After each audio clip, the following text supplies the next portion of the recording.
Cinema എന്ന സ്വപ്നം ഉള്ളിൽ തന്നത് അച്ഛനാണെന്ന് നടനും തിരക്കഥാകൃത്തുമായ അഭിലാഷ് പിള്ള.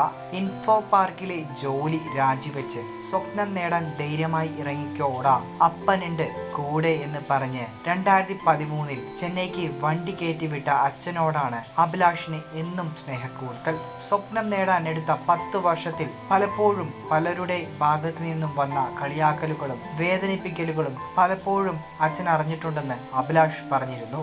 ജീവിതത്തിലെ ഏറ്റവും വലിയ സങ്കടം ഏട്ടൻ അനീഷ് പിള്ളയുടെ മരണമാണ്. ഇന്നേക്ക് ആ വേർപാടിന് 16 വർഷം തികയുന്നു. അഭിലാഷ് പിള്ളയുടെ വാക്കുകളിലേക്ക്, ചേട്ടൻ പോയിട്ട് ഇന്ന് 16 വർഷം തികയുന്നു. ഈ 16 വർഷങ്ങളാണ് ഞാൻ ജീവിതം എന്താണെന്ന് പഠിച്ചത്. കാരണം വലിയ വീഴ്ചകളിൽ നിന്ന് എഴുന്നേക്കാൻ ശീലിച്ച വർഷങ്ങൾ. ഈ ലോകത്ത് ഞാൻ ഇത്രയും സ്നേഹിച്ച മറ്റൊരാളില്ല. എന്നോട് പറഞ്ഞു ഏൽപ്പിച്ചിട്ട് പോയ എല്ലാ കാര്യങ്ങളും ഭംഗിയായി ഞാൻ ചെയ്യുന്നുണ്ട്. അമ്മയും അപ്പായും സുഖമായി ഇരിക്കുന്നു. നിധി പോലെ എൻ്റെ കയ്യിൽ തന്ന ആ ഒരു സമ്മാനം മാത്രം ഇന്നും ഞാൻ തുറന്നിട്ടില്ല. ഒരുപാട് മിസ് ചെയ്യുന്നുണ്ട് ഏട്ടാ, എനിക്ക് ഏട്ടനെ. അഭിലാഷ് പിള്ള കുറിച്ചു.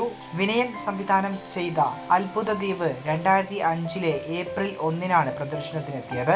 ഇപ്പോഴിതാ സിനിമയുടെ 2ാം ഭാഗം അണിയറയിൽ ഒരുങ്ങുകയാണ്. വിനയൻ തന്നെ സംവിധാനം ചെയ്യുന്ന ചിത്രത്തിന് തിരക്കഥ ഒരുക്കുന്നത് അഭിലാഷ് പിള്ളയാണ്. ഈ വർഷം തന്നെ തിരക്കഥ പൂർത്തിയാക്കി ചിത്രീകരണം ആരംഭിക്കുമെന്ന പ്രതീക്ഷയും അഭിലാഷിന് ഉണ്ട്.